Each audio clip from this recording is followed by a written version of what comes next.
Everybody, welcome into this week's long form episode on Mining Stock Daily. Trevor Hall here once again with an interview with Andrea Hotter. We welcome her back onto the podcast. Fantastic journalist covering the metals and mining space. And it's been a wild ride here the last couple weeks and months here on tariff news and really the impact that it's having on the processing of critical minerals and really the trade war between the US and China. So we spend an hour diving deep into this discussion and what investors and people involved in this industry really need to be closely paying attention to. Special thanks to Andrea for spending some of her time with us and sharing some of her insight. Also, special thank you to Vizsla Silver, Caliber Mining, and also Integra Resources for their continued support of Mining Stock Daily. As always, if you wouldn't mind, hit that like, share, subscribe if you haven't, and on the YouTube channel and also onto the podcast networks of your choice. All right, let's jump into this very timely, important conversation with Fast Markets' Andrea Hotter.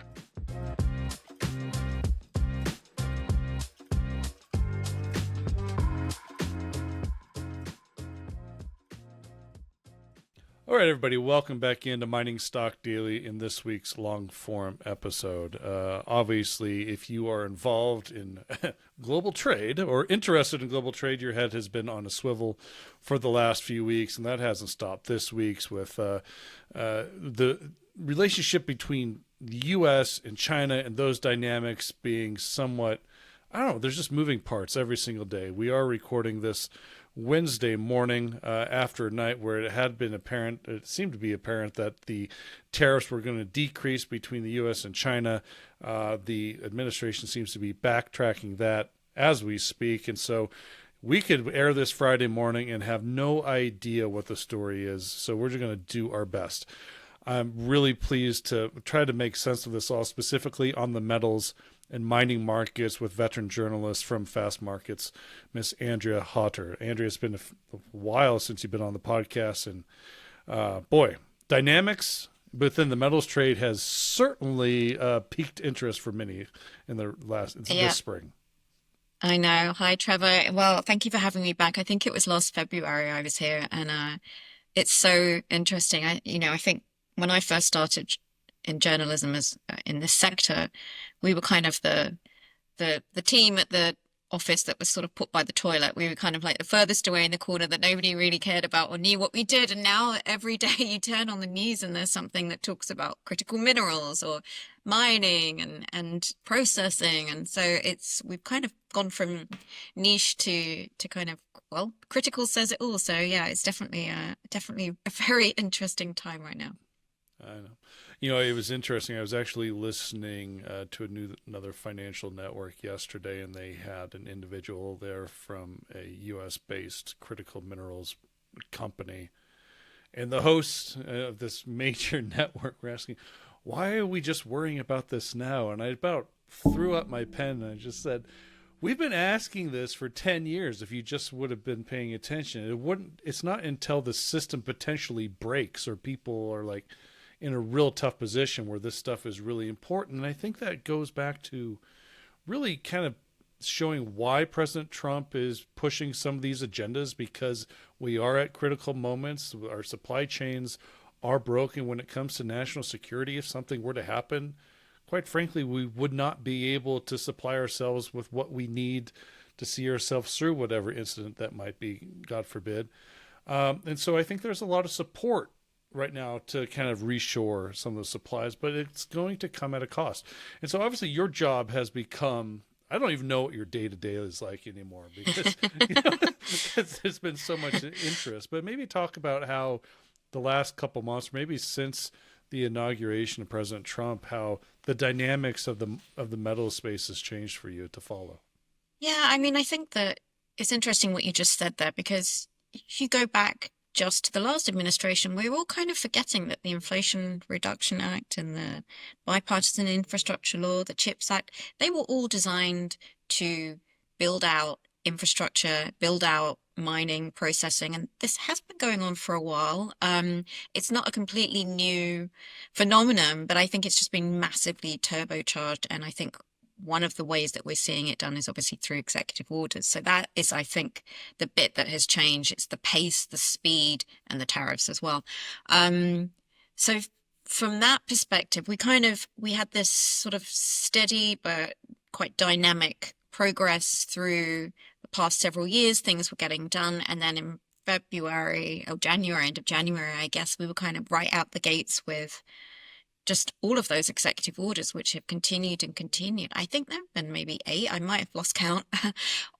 Focusing on metals and mining, whether it's copper, whether it's rare earths and critical minerals, whatever it may be, whether it's tariffs on aluminium and steel and extending those. It's just been so much. And as you said, keeping up with it is difficult. You can write something one day and it could have been changed by the time it goes, live within an hour or so, as we know with the tariff situation. So there's a lot of that kind of thing right now, which does make it difficult to keep track.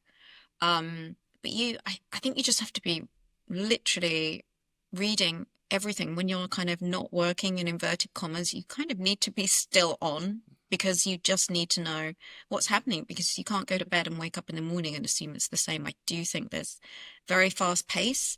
Definitely a lot of, as you say, support within the industry for reshoring. COVID was a wake-up call, but also kind of some nuances around how that is achieved. And I think that's where we're starting to see, different opinions come into play. But I don't think anybody disagrees with the idea that there should be, critical supply chains should be reshored or worked with allies to ensure their security, whether it's for national reasons, energy kind of security reasons, or whether it's for environmental reasons. There's different nuances to all of those too. So it's a busy time. Yes, indeed. Yeah. I think most people now understand that China dominates the global supply chain for, raw materials, rare earths, critical minerals. But the narrative around why this is important seems to have made a transition here over the last 4 years, Andrea. Like before a year ago or even longer than that, you and I would chat and we talk about the narrative would be based on energy reform, electric vehicles, the power grid, that type of thing.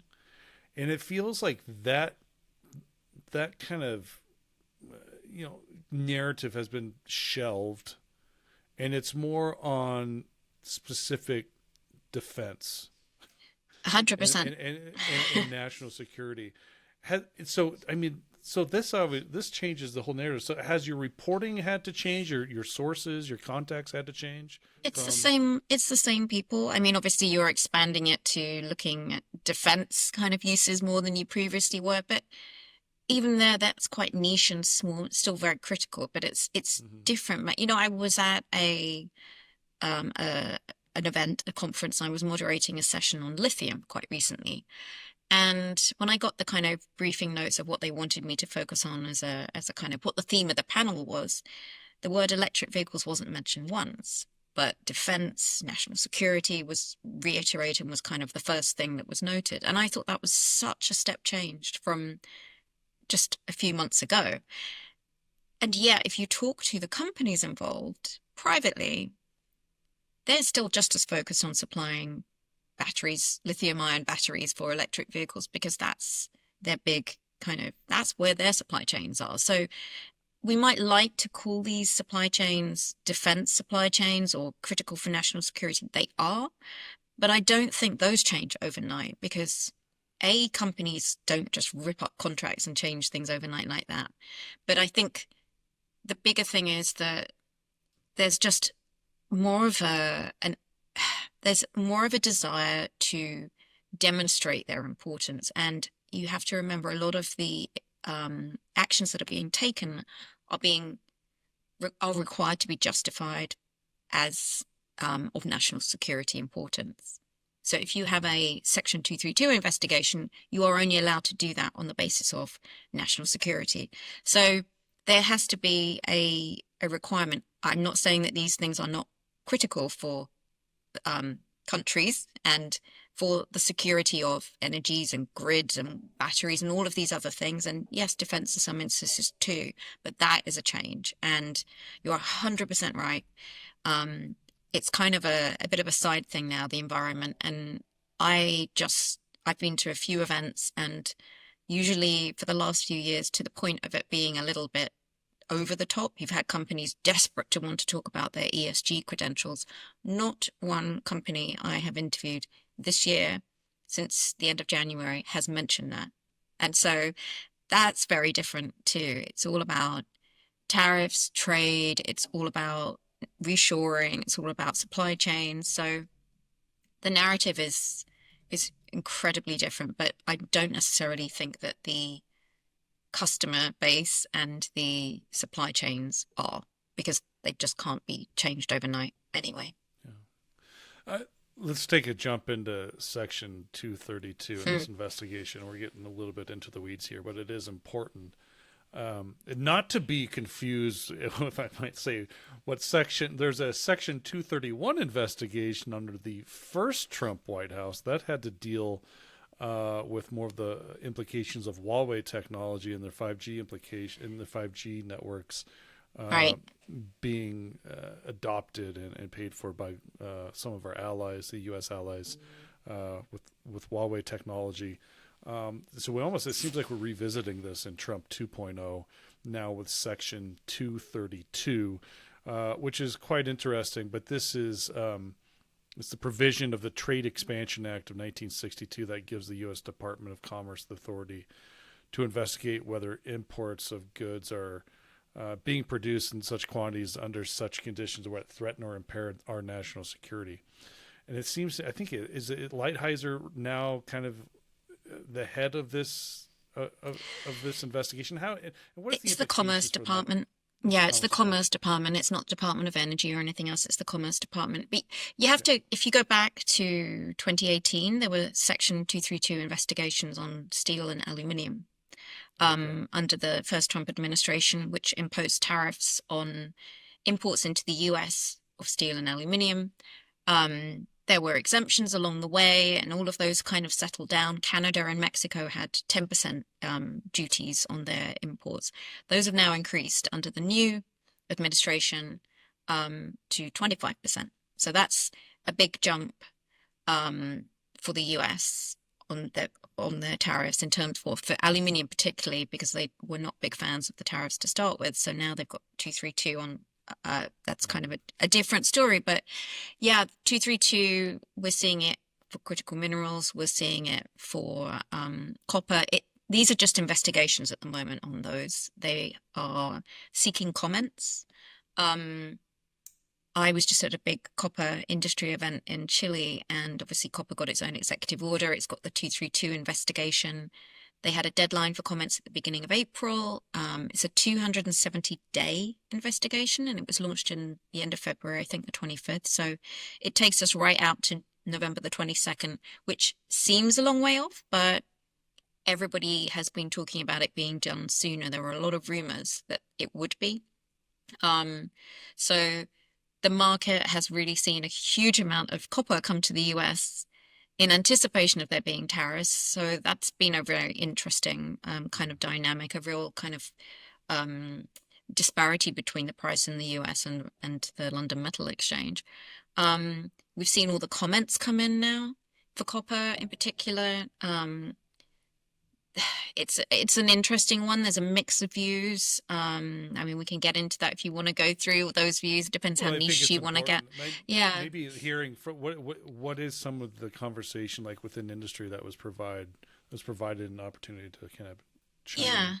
Well, Chile is the biggest kind of supply for the US for its copper market here. There aren't big smelters here.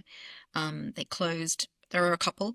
There are two, but the others closed because they were either inefficient, the labor costs were too high, the energy costs were too high, the kind of the usual story.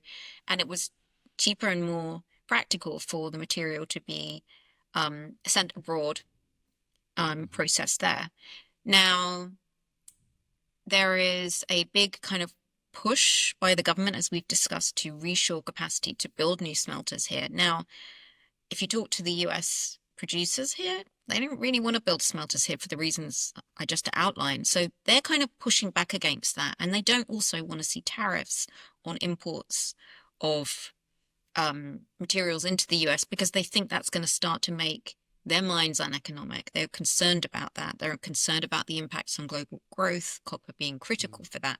So there's been a couple of companies have been quite outspoken about that. However, there does seem to be a kind of a consensus emerging that, hey, maybe if we had time to think about this rather than rush into something, maybe we could restrict or ban, even that's quite extreme, but maybe restrict exports of copper scrap, high purity scrap, so that we can recycle it in the US and use it again. So that whole reuse everything, recycle it, and then not need to smelt and refine and mine and process and everything else as much. There's been a pushback on that because the biggest source for US exports of scrap is China. So that's interesting, but it also will then require more recycling facilities in the US. There's a great point about doing all of this in the States, but it will require the facilities. There are new facilities being built, but they're going to need to be in place. Otherwise, those companies who are exporting have lost their kind of their contracts, their source. If they're not able to export anymore, they're going to need to do something with the scrap. Now, great. They just need maybe the time to put those facilities in place. There's also a question over, well, hang on a second, we don't have the mine capacity here and the smelting capacity to produce the metal you want us to produce in the US. So before you do anything to ban anything coming in from Chile, our big partner, with which the US has a free trade agreement, why don't you encourage domestic production but exempt those material coming from there if you have to have tariffs, and maybe don't have the tariffs at all? There's that kind of pushback as well. So there are nuances to all of this. I don't know whether that's going to land anywhere because the Section 232 tariffs on aluminium were hugely opposed when it came to Canada and the US. Lots of kind of pushback from the US, lots of pushback from Canada, a really integral kind of supply chain, parts going, that whole auto supply chain going back and forth 7, 8 times, exactly the same, aluminium, critical to that. And yet they still went ahead. Now with a 25% tariff, it's even worse. So I don't know how much we're going to hear, whether these comments will be listened to. I'm sure they will be taken on board. But again, it depends on what the priority is. And whether it's to immediately sort of prevent imports and kind of just kickstart things, great. But it's going to need investment in facilities in the US. And I don't think at the moment there's a huge appetite to invest in smelting capacity. Mines, yes. I think the US would like to develop more mines. Permitting has been the problem there. And I think everyone is behind permitting. That's a real head scratcher for me to try to swallow here, Andrea. Why there's less appetite for the refining process in the United States when a lot of the steel industries, the historic steel industry in the U.S., I mean, it was very similar type of applications to a point. And I think a lot of the people in that Rust Belt would maybe welcome something like a refining process back into their area. I mean, is that just not the case? Am I just completely off guard here? Well, you can say that, but then it's not just these plants and process aren't just it's not like just stacking. I don't know. I'm just trying to think of how I can explain this. It's not a simple process. Well, Yeah, it's not a simple process. It takes a lot of energy. It's not just the energy, it's also the skilled workforce. And the US does not have engineers en masse for this to happen. It's one of the biggest things you hear about every event I go to is we need to encourage more young people to come into this industry, and we need a skilled workforce to be able to participate in it. So it goes right back to scratch at engineering degrees. It goes trying to make mining more interesting to people, make them understand the process better. So that's either retraining for people, which can happen, of course, but it's not there right now. In theory, you probably would need to import a workforce to be able to operate these things. And I think the second thing is that everybody gets behind the idea. We saw this during um, well, this has been going on for decades, but we definitely saw it during the various moves during the IRA and its implementation. In the last 4 years, people don't want mines in their backyard. That's why why there's so much opposition during permitting, and the permitting process takes so long. So, yes, you might want that mine or that smelter or that refinery in it for the job, but you don't want it ruining your view out of your beautiful home or whatever. Mining has a bad reputation, and I think that Mhm. people, until that gets rid of that, it's going to be quite a slow start to overcome some of these permitting issues, which are a lot of it comes from the community pushing back and say against it from environmental reasons. And I think we can, and I think it's great to increase the speed of the permitting process. It can take 3 decades, which is just crazy, but Right. it's got to be done without losing um, the the kind of the level of standard that is required to develop projects. And I don't know how much faster it can get as a result. There are things you can do to speed up the way that the way it's structured so that licenses are applied for all at the same time across the board rather than just one at a time and you wait and you wait and you wait. But if you get a hold up somewhere and that goes to courts, it could be tied up for years. And that's where the big delays come from a lot of the time. So, yes, I'm sure there would be people would welcome jobs, people would welcome investment, people welcome reshoring, but there are practical issues that need to be overcome potentially as well. Yeah. If there were a push, if tensions between the U.S. and China were to continue to be heightened and those supply chains became even more weaker, excuse me, what are the options for? We can bring on more mines in the United States, but we need more smelting capacity. What are the options for transferring some of that smelting capacity to other countries? Who would be our biggest partners within that process? Depends on if we're talking about copper, specifically Sure. copper. Well, Chile has a big program right now to increase smelting and refining capacity. A lot of Western companies are already active and have been for decades in Chile. So they have the mines, they have they're trying to increase smelting, refining capacity. The country's big smelter that Codelco operated was closed last year, the company, or the year before. The company's looking to create and replicate it, build another one. The government has a program to do that. So Chile is a natural partner for the Mm-hmm. US. Sometimes governments require new smelters. For instance, Freeport McMoran was required to build a smelter in Indonesia next to its giant Grasberg mine instead of Mm-hmm. just exporting the concentrates. So the company's gone from being a huge exporter of concentrates to now it smelts and processes its own material there. So sometimes it's required by countries. So we saw Indonesia has done that a lot with nickel, um, where a lot of Chinese companies have gone in. The US obviously has a big role in Indonesia and copper, so that's been another one. But there's no free trade agreement, and it's quite a interesting dynamic, the relationship between Indonesia and the US. A lot Mm-hmm. of it on environmental grounds, so we'll see how that one goes. But that's an option. South America obviously is mineral rich with copper. There are options there too. Um, but again, it really just comes down to is that what the US is trying to achieve? It sounds to me more like it's about the domestic supply chain. Um, Yeah.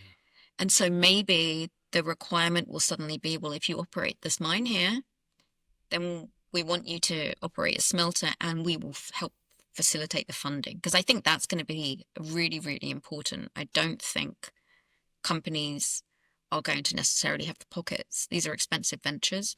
They're going to need financing and support. And, we've seen calls from this across the board in different markets, whether it's rare earths, they're calling for a floor price to help support the market, whether it's um, copper. We saw Trafigura recently come out and say that they think that the US should nationalize um, it's operate or governments generally should nationalize operations or provide um, financing support to enable them to be up and running. So there's all kinds of ways you could do this. But to actually have the capacity on home ground is going to require getting around the permitting, having the money to do it, having the energy supply to do it. And so it's not polluting in that area as well. It's got to be a reliable, efficient um, source of energy. So that there are all these kinds of different things that need to come into play. And I'm not saying it shouldn't be done, but I'm just saying I don't think it's going to happen overnight. Right. I think we're all in agreement with that statement. But the U.S. continues to push this like onshoring, friendshoring of its supply chains. And, you know, it's the success here in reducing the reliance from China is not, like you said, not going to happen overnight. However, what can happen is reciprocal type of sanctions on each other. And that started heating up, and now what we are calling a trade war. Um, how have those, and we've seen China really almost weaponize critical minerals that obviously they dominate the global supply of. They've weaponized this on the back of the tariffs that were announced by the Trump administration. But I guess, you know, what have been the implications of that weaponization? How has it had much an effect for manufacturers in the last couple of weeks? Or are you hearing anything that maybe has immediate effects that people should be aware of? Well, I think it depends on what we're talking about here again. Okay. Um, Obviously we've seen, so if we look at what we've seen with China had obviously imposed restrictions. It has a quite an interesting way that it does things. So it had this kind of three-pronged strategy from what I can see. They would kind of restrict exports to kind of put the squeeze on the West. So that we saw that with antimony, gallium, germanium, and graphite last year. And so that had people scrambling to find alternative supplies, but also it didn't turn the tap off, but it just kind of tightened it to show that it can be done. Um, Mm-hmm. it's also flooded the market and disincentivized production. So you've seen that in a lot of the battery metals like lithium, nickel, and cobalt. And it's now starting to regulate, and you're starting to see that with rare earths. And that to me is a really interesting one because, again, it's just tightening that noose and it's saying, hey, we are not cutting off supply, but we're just showing you that we can actually control what you have. So with rare earths, they've just imposed these export controls and they've done it in a very kind of subtle way by saying you need a license now to do this and you have to meet X standards, but they don't have a licensing system in place. So whilst they create that, they've effectively had to suspend exports. And there is no alternative supply to some of these products. The heavy rare earths, they're the ones that are affected. There are 7 of them. While they accounted for, I think it's 99% of heavy rare earth processing. And so there's a tiny amount of output in a refinery in Vietnam that's been shut down for the past year due to a tax dispute. So China's got a monopoly on that supply. Um, has it impacted manufacturers? Well, I think it's a warning shot across the bows, right? I mean, we haven't necessarily seen companies say, hey, I can't produce anything anymore, therefore I'm closing down. Not to my knowledge, but the tap, the longer this goes on, we don't know how long this is going to go on. They haven't said we're not exporting forever, and it's certain materials. But the point is, what it has done has seen the government again say this makes having our own processing capacity even more important. And it's not just the processing, it's also going through all the way through that supply chain, right down to the magnets, because the magnets are the kind of the bit that they want here. So Mm-hmm. this whole tit for tat is just incredibly interesting. And it's just done in very, very subtle ways. Um, the good news is, from my perspective, is that, rare earths aren't that rare. I love that when they were first discovered in the 1700s, nobody had a clue what they were, so they just assumed that they were rare. That's actually how they got their collective name. And I think earth at that time was the term that they used to characterize non-ferrous metals. So kind of interesting, but it hasn't always been the way that China has been the largest producer for many years. Actually, it was the US as well. So things can change, which is great. China only has around a third of global reserves. So there are big reserves and deposits elsewhere, whether it's Vietnam, Brazil, Russia, Australia, Africa has them, Greenland, and obviously in the US as well. It's just finding them in concentrations high enough to make the extraction of them economic, which is why Greenland hasn't been able to do very much at the moment. They're not economic enough, they're not concentrated enough. So I think it's a great start to see there's MP materials in the US, which is resuming magnet production in Texas. That's wonderful. But I was reading the other day, it will produce in a year what China is producing in a day. So great start, but we're going to need a lot more of it. I personally think that the acceleration of all of these tariffs and export restrictions is going to spur the diversification that we need. Japan is a brilliant example of this. Back in, it was only 2010, they were really, really reliant on China for their rare earths. They needed it for 90% they sourced 90% of their rare earths from Japan. And Japan arrested the captain of a Chinese fishing vessel that collided with the Japanese Coast Guard vessel. This kind of dispute took off, and China's answer to the dispute was to restrict rare earth exports to Japan for 2 months. And it just didn't publish any announcement. It just called all of its rare earth producers in and told them not to export or they would lose their ability to export. So once Japan had got through all of this, exports resumed, it learned its lesson and it started to diversify its supply chain. So it started to boost its R&D. It started to try to reshore. It was producing domestically. It was investing in projects internationally, whether it was in Australia, definitely, for example. It started recycling and it started stockpiling, which is kind of a perfect list of things you should be doing right now as well. Every country should be doing. And now its reliance on China has gone from 90% to 60%, under 60%. So that's in just over a decade. It can be done. It just shows what you can do when you put your mind to it. So, but it's taken 15 years to get there. So I think there's nothing like a crisis to spur action. But I do think that we just need time to see this play out. Now, as long as people are patient and don't mind that time, it's a great start. But I do think that there will be there are going to be hiccups along the way if we don't have anything else in place. So I think that's the bit that this plan needs to come. And maybe this is what the executive orders, the investigations and so on will achieve, hopefully. But again, financing, stockpiling, investing domestically, all of these things need to be in place before we're going to be able to kind of really turbocharge in the way that we'd like. We have partners here of the podcast have done some re-assaying of core in their project in Alaska and specifically studying the gallium content within their deposit, and it turns out it's pretty promising. It's still early days, but the conversations we've had with them really is all right.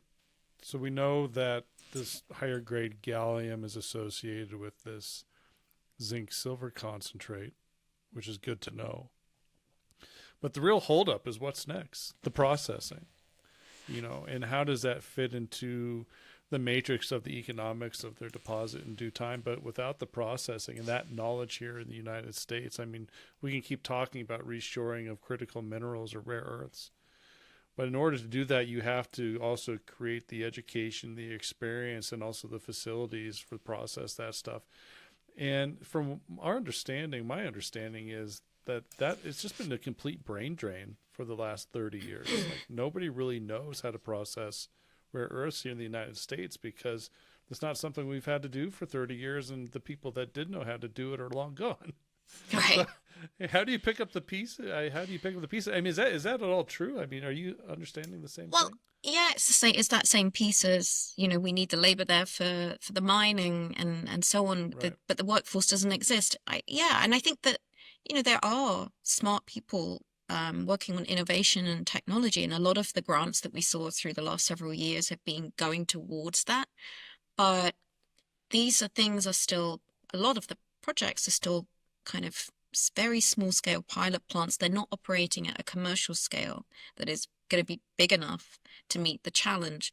Um, you know that you don't go from I don't know 0 to 100% overnight. It's just not going to happen. And I assume nobody's trying to achieve that. There is nothing wrong with making the start though. Um, but yeah, Alaska's fascinating. There's a lot happening in Alaska, but a lot of the reason why it hasn't been able to get off the ground, a lot of these projects, whether it's huge nickel deposits, big copper projects, you talked there about gallium with zinc. Infrastructure has been an issue. There've been huge delays in getting a lot of the roads put in, and a lot of it's kind of landlocked at certain times of the year, but also the environment. There's been a lot pushback, lawsuits, and issues related to either the environment or indigenous relationships. And so communities, it comes back down to that again, getting those communities on board and making sure you're keeping the standards. Pebble is a huge copper project in Alaska, but it's never managed to really get off the ground. It's always stumbled at the permitting stage. And a lot of that relates to salmon fishing and other things. Mm. So I know they're very optimistic now that the new administration will assist and will help speed up the permitting process. I wonder how the communities will react and whether they will maintain their opposition. I don't think that changes because the government has changed. So again, we've got these issues, like you said, workforce, innovation, technology, um, financing, and then just basic infrastructure. All of these things, I think, all come together. They are challenges. It doesn't mean they're insurmountable, but they definitely are there, and it's not going to be kind of wave a wand and it's all changed overnight. Hmm. The United States government has obviously been big players in some of that financing in the recent years, and specifically, like a lot was happening under the Biden administration and the Inflation Reduction Act, and pushing a lot of those kind of projects forward. In fact, the big news before his departure was the green light of the stibnite gold antimony project in Idaho, Andrea, and obviously it's pretty obvious that I don't think the government really cared too much about the gold, but they did care about the antimony for, Hmm. again, defense purposes here. And we started seeing a lot of other companies, quote unquote, getting subsidized by either Department of Energy or Department of Defense. Where has that been left off with the first couple months in the Trump administration? Is that a theme or something that continues to kind of carry on under the under Trump?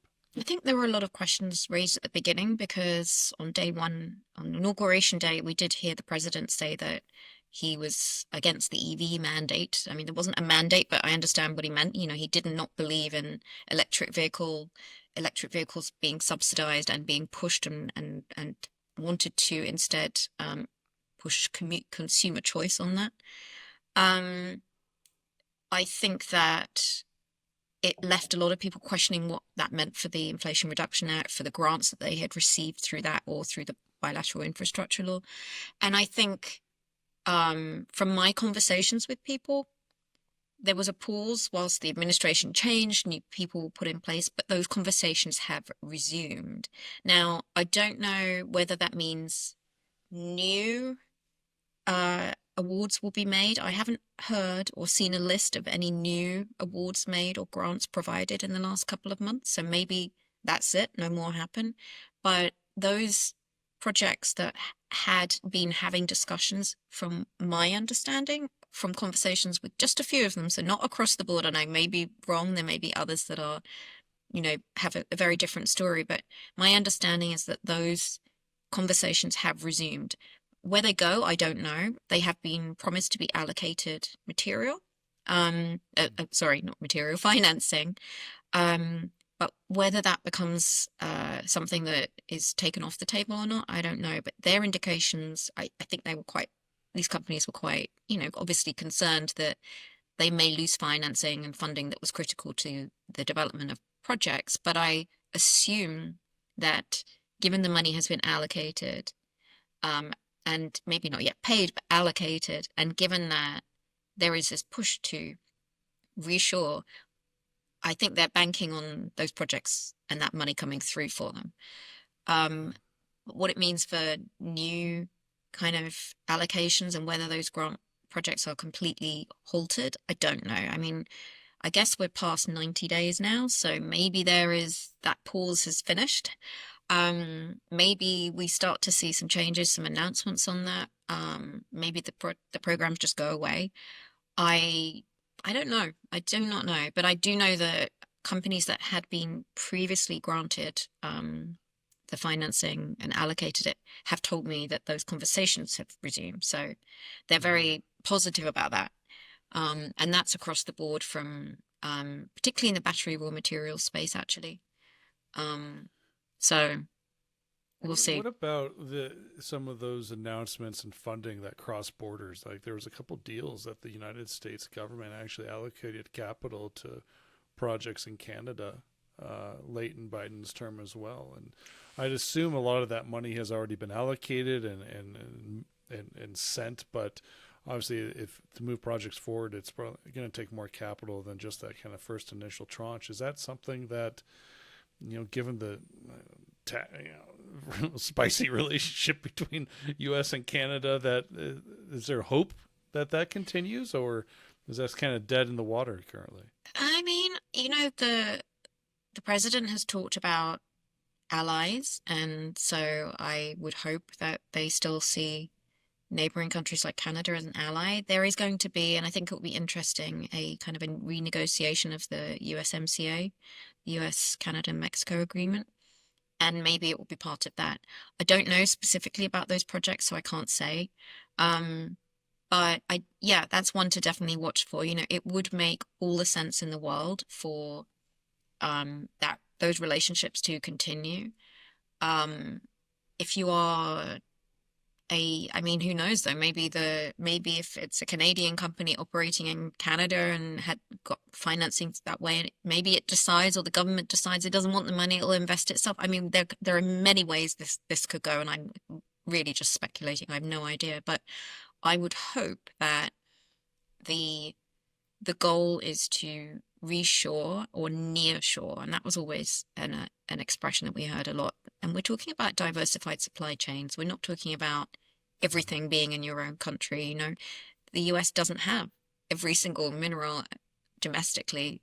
Otherwise, it probably would be doing more. And if the US or Europe and other countries around the world had all of the rare earths, maybe they would be mining it all. I don't know, but mining more of it. But you're kind of endowed with you get lucky with what's in the Earth's crust, right? So you have to rely on that and do the best you can with that, and then work with allies and partners to source the rest. So I think that is where diplomacy comes in. That is where relationships come in, and that is where um, we're going to have to see potentially a cooling of some of the tensions that we're seeing between certain countries in order to allow those relationships to continue. And Mm.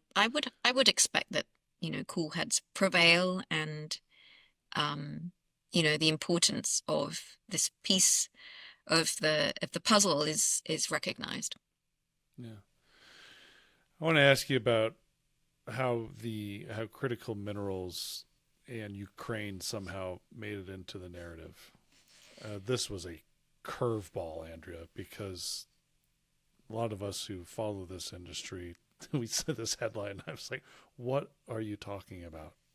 Um, and maybe Yeah, I'm wrong. I'm happy to be proved wrong, but it just does not seem like Ukraine has enough endowment, a mineral endowment of critical minerals to kind of be used as leverage in a negotiating table for for to bring this war to end, and nor do I understand why it was brought to the table.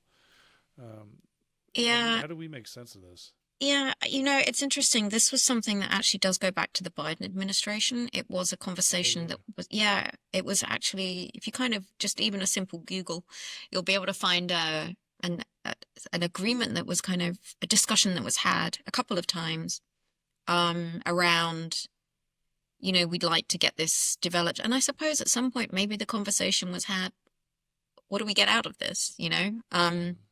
So that must have been the case at some point. And maybe it was, thank you for sending these weapons. We do have something that we can help work with you, and offer you in return, potentially. I can't profess to have been at any of these, to have any real insight into these discussions, but um obviously it's important. We're talking on Wednesday. I believe that they have said that this agreement's going to be signed on Thursday.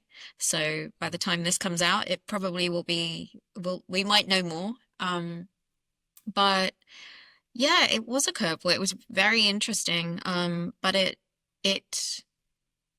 I don't know. It's like Greenland again has a lot of rare earths, but they haven't been developed because they're not in high enough concentrations to make it Right. economically efficient. So it's okay. It's one thing to have the resources, but another for them to be kind of um, financially viable. So, there are those questions. It depends on the resource. There are lots of things with Greenland. Ukraine obviously is in the middle of a war. Greenland has a lot of infrastructure issues, and I'm sure plenty of environmental kind of factors will go into the development of. There's a lot of copper, zinc, lead, and so on. But again, it's not really been um, a success in terms of its development, and that's been I've known about Greenland having these projects for decades. So Yeah. there is a reason why things aren't happening. Maybe it's just because, as well, junior mining companies are in there and they run out of capital and they need maybe a big producer to come in and say, "Hey, I'll invest. I'll be a partner with you." Maybe we'll start to see more of that. Maybe we'll start to see governments coming in and getting involved. I do think it's very interesting, the US government and the West more generally. It started again under the Biden administration. It's continuing now. This idea of Africa as kind of a new area. Obviously, it's a huge producer of many critical and important metals and minerals. But The DRC has been a kind of a secret little battle going on there for for mineral dominance between the U.S. and China. It doesn't get a whole lot of headlines, but there's something going on there between the two right. nations. Yeah, and then a lot of it's the Lobito corridor. It's the infrastructure piece. Get that in. Hmm. Let's push it across. But and there are obviously a lot of companies active there. China has been active there for decades. The US and the West. The US is leading the initiative to do this, but a lot of companies now are getting involved in that whole corridor area, re sort of rejuvenating it, increasing the railway across there is a key part of that. Then they'll extend through and it'll go into Zambia. The idea is it comes out and connects down into South Africa. It goes out through Tanzania. So this whole area is being developed. I think um, DRC, as you mentioned, does have a lot of cobalt, does have a lot of copper, does have a lot of lithium deposits that are untapped. And this seems to be where the US is kind of coming in and saying, hey, we want to get involved here on the mining side. And that's something that's publicly anyway being talked about now.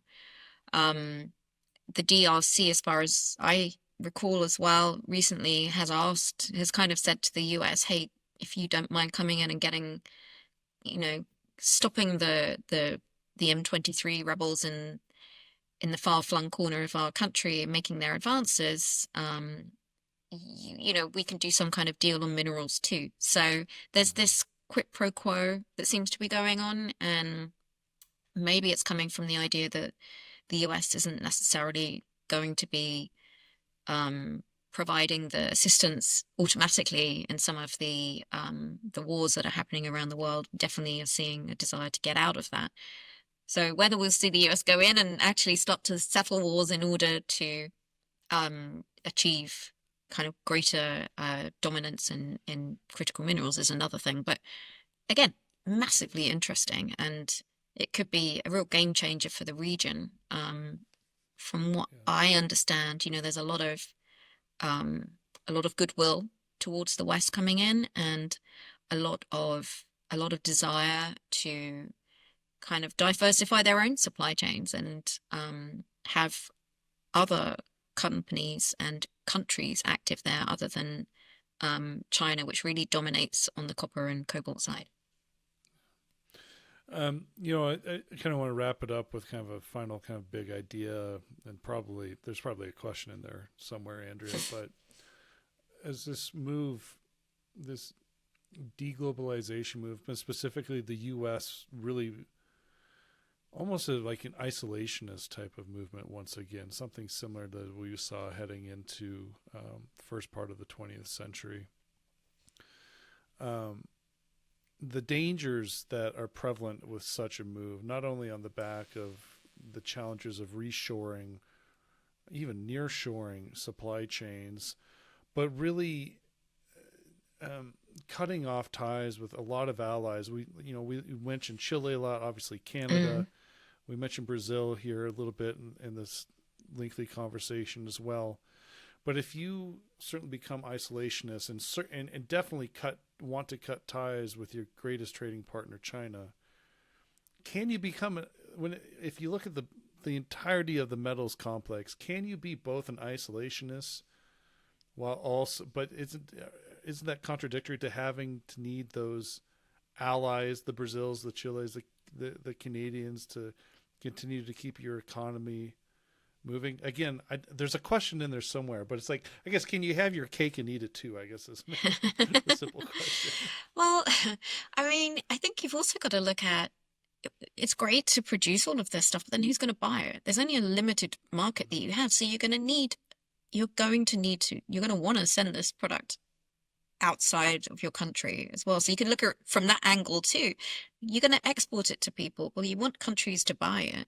You don't want to be in the middle of a tariff or trade war with them. You want to have allies and countries around the world that want to buy your products and want to do business with you. So you can't, if you overproduce what you're making and got no one to sell it to, you can't be isolationist and from that perspective. But actually, as well, as you just said, I don't know that you can be isolationist and cut off the rest of the world. I don't, we just, like we said, you don't have the minerals endowed in the earth's crust, just like you don't produce every food that you want to eat. You have to import certain foods. You have to, you may overproduce or not overproduce more, well, produce more than you need. There's a reason why the US sends soybeans to China and other countries, right? It's because it doesn't need all of them in the US itself. And if it just produced the amount it did, then there'll be a lot of farmers without a crop. So it's the same with critical minerals. I think you can de-risk supply chains, but I don't think you can decouple them. And expecting to have zero reliance on any other country outside of your own, and I'm talking about literally any country in the world, you just can't get by like that, I don't think. If you want to be a dominant participant in the global economy, if you don't want to see your country fall backwards. Um, and therefore, in answer to that, just in the same way for the US, Australia, the UK, Europe, like you said, Brazil, Chile, everywhere else, they want trade partners. They want to be able to do business with each other. They need allies. And I think that thinking that you cannot have an ally would be wrong. But working together in partnership seems to be the way to continue to proceed. Andrea, you are such a class act and one of the most intelligent people I've ever met. Oh my goodness. Educated so much on this sector and where everything's moving. I really appreciate the time Well, it's been you've a lot given of us fun. today. Thank you so much. And yeah, there's so many areas that we could talk about, but it's fascinating right now. It's never a dull moment. Who would have Well, thought, hey? I know. Well, this is the problem. Things are changing so fast. I mean, obviously, Wednesday morning here, by the time we air this, it could all be obsolete. So let's cross our fingers and hopefully there's not Yeah. too much change. So, all right. Andrea, thanks so much for your time. Have a great rest of your week. My pleasure. You too.